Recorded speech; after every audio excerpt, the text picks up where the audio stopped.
America के राष्ट्रपति Joe Biden ने बुधवार को इजराइल के प्रधानमंत्री बेंजामिन नेतन्याहू से टेलीफोन पर बातचीत की है। ये बातचीत ऐसे समय पर हुई है जब ईरान इजराइल के बीच तनातनी है।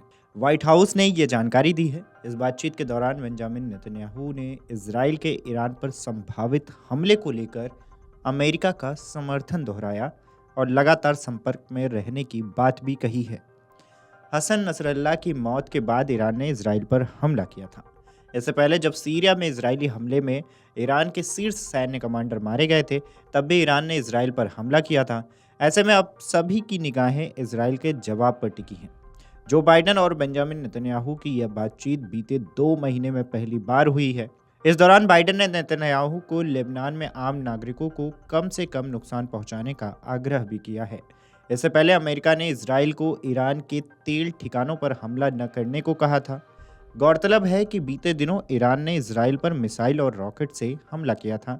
इसके बाद इजराइल ने बदला लेने और ईरान पर जवाबी कार्रवाई करने की बात कही थी। अमेरिका ने भी ईरान के इजराइल पर हमले की निंदा की थी और इजराइल को अडिग समर्थन देने का वादा किया था। व्हाइट हाउस के बयान में कहा गया है कि अमेरिका और इजराइल की राष्ट्रीय सुरक्षा टीमें लगातार संपर्क में रहेंगी। दोनों नेताओं की बातचीत में उपराष्ट्रपति कमला हैरिस भी शामिल हुई। यह बातचीत ऐसे समय पर हुई है जब इजराइल के रक्षा मंत्री योआव गैलेंट ईरान के हमले पर इजरायली प्रतिक्रिया को लेकर अमेरिकी नेतृत्व से बातचीत करने वाले थे। इजरायली रक्षा मंत्री ने बुधवार को कहा है कि ईरान पर हमारा हमला घातक, सटीक और हैरान करने वाला होगा।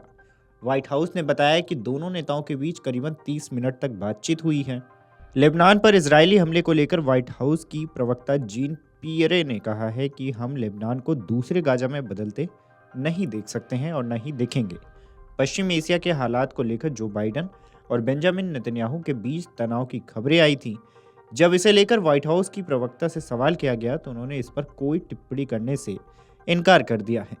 बहरहाल, ईरान ने भारत से भी मध्यस्थता की बात कही कि दोनों देशों के बीच मामला सुलझ जाए। इसी बीच इजराइल का भी जवाब आया और उसने इसमें मध्यस्थता न करने की बात करते हुए साफ संदेश ईरान को दिया। दरअसल हुआ ये कि ईरान और इजराइल में बने जंग जैसे हालात के बीच दुनिया की नज़र उन देशों पर है जिनके इन दोनों मुल्कों से अच्छे संबंध हैं। भारत भी उन देशों में शामिल है जिनके बारे में माना जाता है कि वो ईरान इजराइल विवाद में मध्यस्थ की भूमिका निभा सकता है। हाल ही में इजराइल और ईरान ने कहा था कि दोनों भारत के जरिए अपना संदेश पहुंचाते हैं। अब इजराइल के विदेश मंत्रालय की ओर से भी भारत की भूमिका पर अहम बयान आया।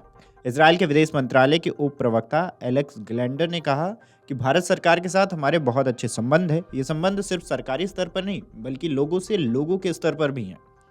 इजराइल के लिए भारत एक अहम साझेदार है। हम भारत को एक ऐसी आवाज़ के रूप में देखते हैं जो पश्चिम एशिया में अहम है और मध्यस्थ की भूमिका में हो सकता है। एलेक्स ने मीडिया से बातचीत में कहा कि कई मध्यस्थ हैं जो बोल रहे हैं कि ईरान के साथ क्या करना चाहिए और क्या नहीं करना चाहिए। मुझे लगता है कि सबसे पहले शांति का संदेश ईरान को दिया जाना चाहिए। ईरान से कहा जाना चाहिए कि वो प्रॉक्सी को खत्म करते हुए इजराइल पर हमले बंद करे। ईरान को अंतर्राष्ट्रीय मंचों के साथ साथ अंतर्राष्ट्रीय रूप से भी इजराइल के खिलाफ बयानबाजी बंद करनी चाहिए।